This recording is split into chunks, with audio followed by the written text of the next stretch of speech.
Welcome into the Josh Caray Show. Coming up next, you'll hear from the newly acquired Angels catcher, Jacob Cozart, who talks about his early baseball career, his family, and what he wants to accomplish for the rest of this season with the Trash Pandas. Okay, Jacob, first off, thank you for joining me. Great to have you on board. I guess first things first, tell us a little bit about yourself, where you're from and where did you grow up? Yeah, so I was born, first 5 years of my life was in Orlando, Florida. My dad was the pitching coach under Jay Bergman at UCF. And then after that, he got a job in High Point, North Carolina, where he became the head coach at High Point University for baseball. So God gave him the opportunity there, so that's where I grew up. Went there. I was homeschooled until high school, so my life growing up was literally around the baseball field with my dad. I was his bat boy, and then when my catching journey started, I became his bullpen catcher when I was 13 years old. So I was around the game my whole life growing up, and it's all I've ever known. Then after I graduated high school, went to NC State for 3 years, played under Elliott Avent for 3 years, which was the best decision of my life. Set forth my career to where I am now, and here we are. We'll definitely touch on all of those things, but before we get into your father, and I do want to talk about him, tell me about your mother. What does she do? Yeah, my mom, so she played volleyball for 4 years at UCF, where my dad also played at UCF for baseball, so they met there. Ever since I've known, she's been around the home. She's been helping us, feeding us, because I've got an older, younger brother, which both of them are bigger than me. So that's God bless her for all she's done. Yeah. But she became a teacher at the high school I went to, so we had the opportunity to go to a good high school, which I'll always be thankful for my parents. Okay, so you got a teacher for a mom. You got a coach for a dad. Could it be tough at times being a kid in a house like that? I just had to stay above water, trying to stay alive with my two brothers. That was the big trouble. Yeah. Tell me about your brothers a little bit. I know one of them played baseball at Carolina, and I know he had quite a career himself. Tell me about both of your siblings. Yeah. So older brother Caleb I would say he had a rocky college career, but it ended on a really high note, and it's a really cool story. Yeah. So he went to UNC. He was a two-way out of high school. Still has some of the most power I've ever seen from a hitter. But freshman fall goes in, is pitching really well. They put him into a PO, pitcher only, and his first live outing, he blows out his UCL. Yeah. He gets Tommy John, misses his whole freshman year. His redshirt freshman year, pitched a lot, pitched really good for him. And then while he was going through that year, he volunteered for a voluntary concussion study. And while this was going on, they found that he had a benign brain tumor. Wow. Or not brain tumor, like a benign tumor in his L4. So he basically had brain surgery after his sophomore year. Yeah. So had that surgery, recovered from that, God willing. And after that year, transferred out of UNC because the opportunity wasn't there anymore. Went to UNCG to try to revamp his career. Started hitting again, had a good year being a two-way his fourth year of college, and then his fifth year he became a hitter only and was the player of the year in the conference. Wow, how about that? So then after that year he said, I'm going to end on a high note. He's living in Raleigh now, has a really good job, just got engaged, so God bless Ellie, his fiance. Yeah. But yeah, Caleb's doing good. And then younger brother Sam is a freak of nature. That's the only way I can describe him. He's got the new nickname. He's either called the Lumberjack or the Yeti at the University of Texas where he's pitching. Yeah. Just finished his freshman season, pitched. It was one of the best seasons I've ever seen in college baseball. Holy smoke. He started the year as a midweek starter for him. Against non-conference, and then moved into the closer role, and then eventually got named the stopper of the year, meaning like the best relief pitcher in college baseball this year. So wow. But growing up with those guys really pushed me to be where I'm at, because our life was baseball and competing with each other, whether we were playing wiffle ball in the backyard, to the point where I was coaching. When I was like 13 years old, I was coaching Sam's 10-year-old team. So Like, I've always been around my brothers. I actually just talked to my older brother this morning. I talk to my brothers every day. Yeah. Talk to my parents every day. So God really gave me such a great family to have and be around. Gave me a great fiance to have in my life now, a great future sister-in-law in Ellie. So I'm eternally thankful for everything that I have right now. I'm going to put you on the spot a little bit here, but if you had to rank your brothers, including you, 1 to 3, most talented to least talented, how would that go? Oh, gosh. Obviously, I would say we're all unique in our own different ways. Okay. Sam, obviously, God-gifted pitcher. Yeah. Me, my calling card isn't the stick. It's what I can do behind the plate. It's the way I catch. So, and then Caleb is just the most powerful hitter I've ever seen. So, like, I don't even know if I could rank the three of us because we're all so different in the way we played the game, which is really cool for how my dad taught us to play and how to, like, excel in our skills. Because, like, hitting isn't something that's always come easy to me. I've always had to, like, work and redefine it. Like, Caleb can go out there. He could probably go out there right now and play in a men's league and just absolutely rake. And then Sam just pitches. So it's, like, 3 completely different players. So let's talk about your father some, because he was the head coach at High Point for 10 seasons. And like you said, he was a pitcher coming up. But just being a head coach and having to know all these different aspects of the game, how did that help teach you and your brothers to become the players that you are? Oh, my gosh. He's had every kind of player come through his system, like to the point where he's had a catcher named Drew Butera who caught the big leagues, caught the final pitch for the Royals when they won the World Series, I believe. To Cody Allen, with the Indians, Guardians now. He pitched for my dad at UCF and at High Point University. So my dad's a student of the game. But his biggest life decision was staying at High Point University as long as he could to allow me and my brothers to be around him, because he would have had a different kind of job if he went to, say, a Power 5, which he had the opportunities to do. Right. But he stayed in High Point, North Carolina, so he could be involved, be hands-on with me and my brothers, so that we could be in the position that we are today, where I'm playing pro ball now. Sam's in his draft year. He's projected pretty high. Caleb had a great college career. It just wasn't God's path for him to go play pro ball. But my dad's ultimate, like, his life's work is me and my brothers. So what has that taught you at such a young age that, here's your father, he could have gone to a Texas or a Carolina or Georgia or wherever, made a lot more money, gotten a lot more prestige, a lot more fame, but he gave it all up for you two, or you three, I apologize.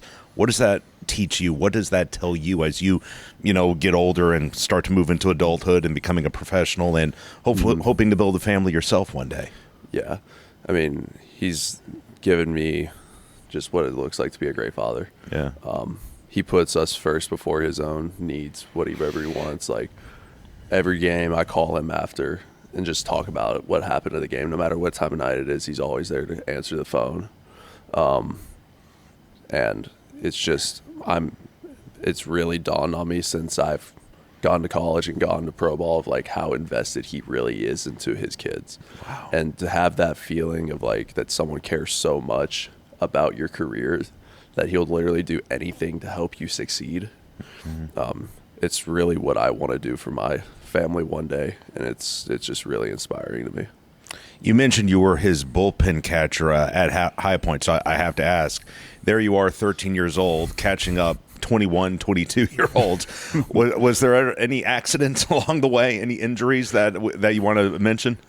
So the way it actually went down is, like, I didn't know I was going to do it. Okay. So I was 13 years old, just got to the big boy field, just graduated from the 60-foot bases, I think is what it is, at 12 years old. But I was just starting to catch a little bit, and my dad tells me, he calls at a weird time and is like, hey, you want to come up and let's practice some catching?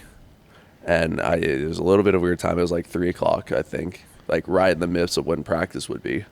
And I show up, I hear the crack in the mid and the bullpen, because the way High Point was is, like, you park up at a high spot, you would go down a hill, and then the field's right there, and then the bullpen's on the right field line that they threw from. So I'm walking down everything. I see his pitchers throwing, and my dad's waving me over. He's like, come here. Put your gear on.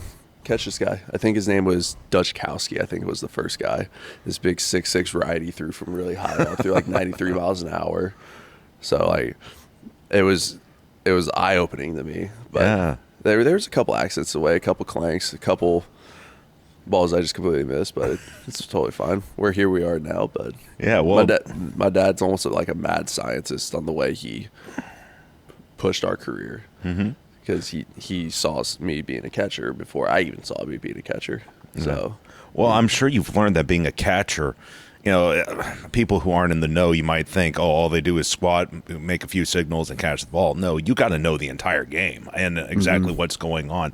When did you start to understand all the complexities that went into being a catcher?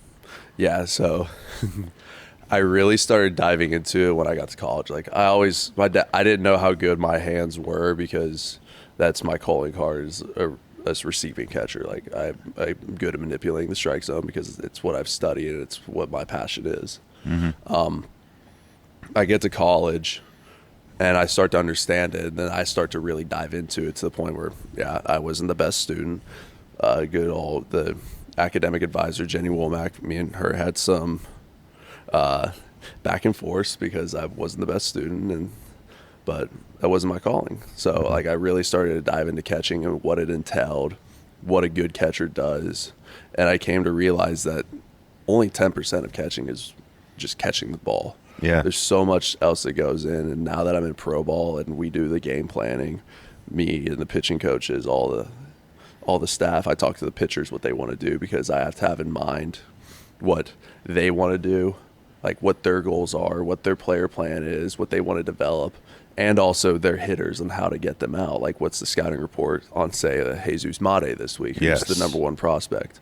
I have to know their report and how to get them out versus like what the pitcher wants to work on. So I have to dive into all that and still develop my skills and know what position my body needs to be in to catch a certain pitch the right way, how to block the right pitch with a certain body position. This is just a byproduct of what the prep I do with my body and everything else. And then my hand's just free to move however it does. Was there ever a thought, and obviously you wound up at NC State, you get to play for one of the legendary coaches in Elliott Avent. Mm-hmm. That being said, was there any thought about playing with Dad or playing for Dad? There was. Okay. That thought really occurred, especially my sophomore year when the recruiting process was really heating up. But he pushed me to create my own path. And the Lord gave me a calling to where I could go to NC State. I met my fiance there. I met my mentor. His name is Chris Mucci, who has really helped me come to my own with my faith, which is a huge part of my life. But my dad ultimately pushed me to create my own path, to see what I can do outside of the comfort zone, so to say, instead of just being comfortable in High Point, North Carolina my whole life. Yeah. He pushed me to go create my own path, and it was the best decision of my life to go play for Avent.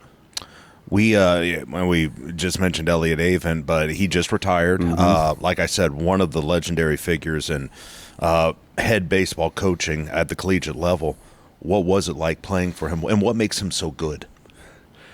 That man can get some players to play for him any day. Yeah. It's not just him, though. It's the whole staff. It was Chris Hart, Clint Chrysler, Bo Robinson, Brett Austin for the first couple of years, then JT Jarrett.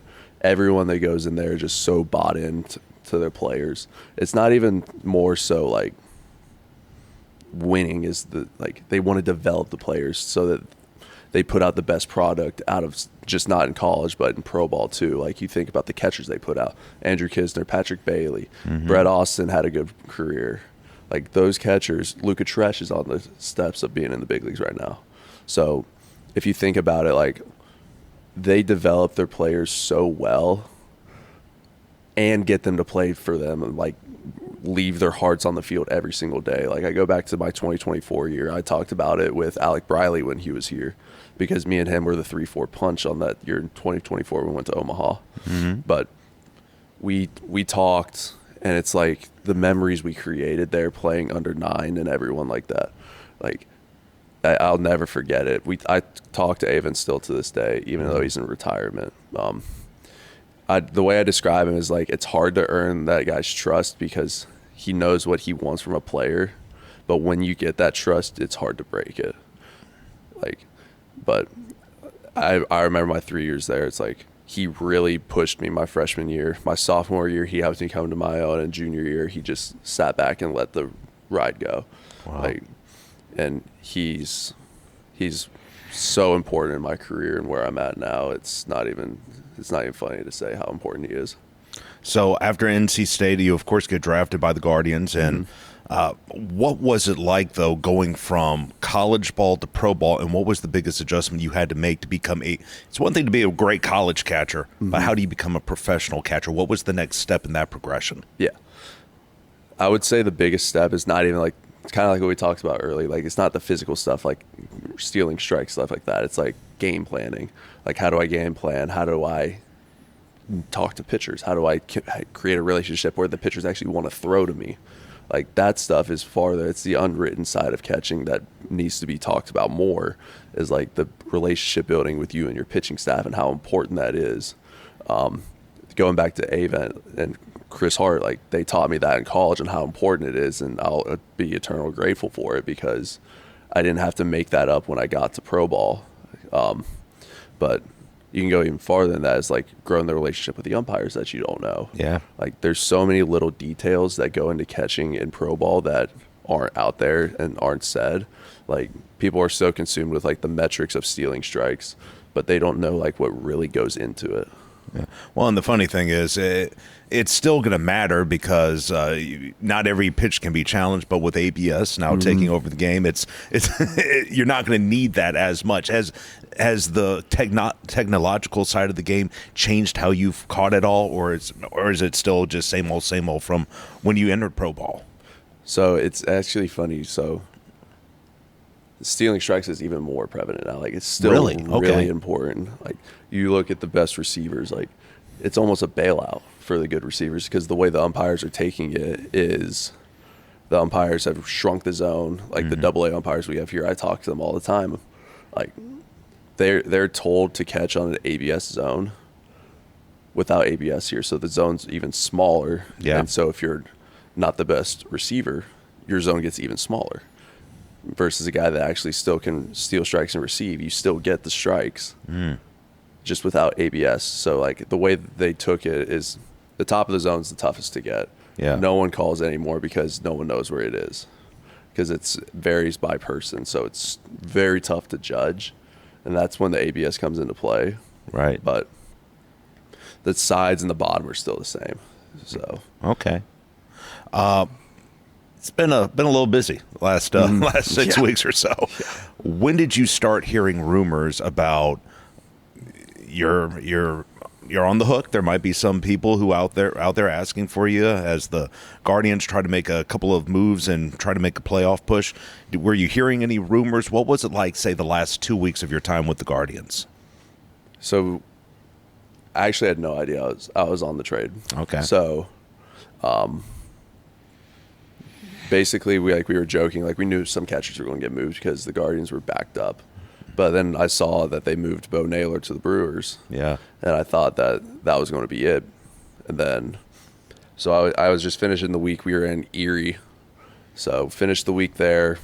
I get back and then I'm on the way to the grocery store on Monday actually to get my groceries for the week because we were on our homestand. And I get a call from James Harris, and he basically tells me, I was like, hey, your name's been thrown around some trades. You've been traded to the Angels. Wow. So it literally happened within a 10-second conversation where I was sitting there thinking, okay, I'm just going to finish the year in Akron or wherever they put me. Yeah. To all of a sudden, I'm driving to Mobile, Alabama the next day. Huh. So it's the business side of this job, and it's fun. You get to see the whole country. And it's just an adrenaline rush to say. Well, you hear your final conversation with the Guardians. What was the first conversation like with the Angels, though? What was that first talk like? It was a refresher. It was really awesome to hear. Like, it was basically just like, we're so excited to have you here. We're really excited. We've seen what you've done this year. Yeah. We see what you've done your whole career. Basically, it's just like, and this is just a lesson for any baseball player out there. It's just like, be yourself. Mm-hmm. Go out there, new uniform. change the scenery, just be yourself. Be the same guy every day. Yeah, and what's so cool, and I got to think this is a little feather in your cap, you didn't get traded for a pushover. I mean, Joe Adell, that's solid outfielder, not an all-star, at least not yet, but, I mean, you had to feel pretty good that you were traded for a legit major league talent. Am I wrong about that? No, it was pretty cool. Yeah? Because I didn't know at first who I got traded for. So I had to, the way I found out what the trade was is I turned around from the grocery store, went straight to the field to pack my locker up because I knew I had to drive the next day. Yeah. And they had the TV on in there for the trade deadline, and it popped up right as I got in there. It was like, Joe Adell traded to the Guardians. I was like, okay, who else is going with me? And there was no one else with me, so it was pretty cool to see. Now that you've joined the Angels organization, and if we haven't learned anything, John Mozeliak, he really loves himself a catcher. So there's you, there's Moises Ballesteros, there's Juan Flores, there's a couple of other guys in the system that are legit talents. Are you somewhat surprised by the thickness of talent that is at the catching position in the Angels organization? Honestly, no, because I've seen what the Angels have been doing for past couple of years, honestly, and like trying to develop the minor leagues. I didn't actually know they reworked what they were doing with their minor league development system. And when I got here, it was actually an eye opener. It was really cool what they were doing, and then I got to watch Flo catch, and Flo's good. Yes, he is. So, and it's really fun to work with him because me and him, it's not competition. We're teammates. We're doing whatever we can to help this team get to the playoffs and ultimately try to win the Southern League. So, like, that's how I view working with my other catchers. It's not a competition. I want to catch with Flo in the big leagues one day. Like, I want me and Flo to tag team the big league team. And I think that's the big thing to keep in mind is, catchers don't catch 162 games. That's too much. You need a solid number two behind someone, and you could be the starter, you can be back. You don't know, but I guess the point I'm making is, that as a catcher at the big league level, you're going to get yours. You're going to get your playing time. Yeah, and I really like what we're doing here with me and Flo, rotating every other game. We go 3-3 in a week in the 6-game series. So watching how he calls games, how he sees hitters versus what I do, and then we talk about it a little bit. Like after game one, I told him what I saw, and he put it to work the next day, and we won that game too. So it's just like that team effort of how to help this pitching staff win a game a day. It's not just the starting catcher. Like, I'll ask Flo during the game, like, all right, what do you see with, especially being new here, like, what do you see with Gonzo? What do you see with the starting staff? Like, what's been working for them? Then he'll tell me, and then we'll just keep chatting back and forth.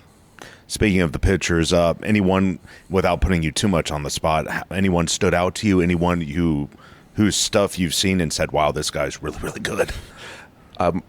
I'm not going to just name one pitcher. It's the whole staff. Okay. The whole staff here is utterly gross. Yeah. Stuff, everything. It makes my jobs easy, especially because they love to execute the pitches that I call. They have a plan. They know what they want, and it really makes my job easy. Okay, so just a few more questions before I let you go. And again, I appreciate your time. Obviously, the ultimate goal is to get to the major leagues. I get that. Outside of that, what's the next biggest goal you want to attain? Outside of baseball? Well, outside of making the major leagues, within baseball. Within baseball, okay. Obviously, I want to be the best catcher I can be. But ultimately, like, what really strives me to play every day is my faith with God. There's a motto, I ride on the dirt every day. Outside the on-deck circle, it's AO1. It's audience of one, meaning that I'm not playing for the crowd or anyone else, but I'm playing for God and I'm playing with God. So my ultimate goal in my baseball career is to help grow the faith in baseball, and I use my play as an example for God. And hopefully I can share my testimony through baseball, through the struggles that I've had in baseball and how it's helped me grow closer to God and how God has helped me come out of the struggles and be better on the other side. That's my ultimate passion, playing baseball. In baseball, what has been your greatest memory or greatest moment? Oh, shoot. There's been one moment where I blacked out, and that was when we dogpiled to go to Omaha. Wow. I don't remember how I got to the bottom of the circle. I just remembered that I was at the bottom of a 35-man dog pile. So another one is obviously like my little brother. I didn't mention this earlier, but I got to play high school ball with both my older and younger brother, played the state championship with both of them. Won a state championship with my older brother. That's that was the most surreal moment with him.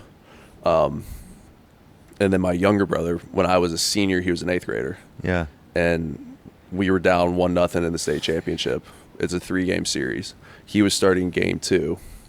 He throws a CG one-hitter as an 8th grader pitching against the school was called Charlotte Christian. They were D1 commits up and down the lineup. He's an 8th grader out there and goes 7 innings, 1 hit. And then the hug after that game, I still have the picture on my phone, was the coolest moment of my life. Wow. So, final question. Obviously, one day you're going to have to hang it up. I mean, hopefully it won't be for another 15 years, but one day you'll have to walk off the field a final time as a ball player. When that day comes, what do you see yourself doing?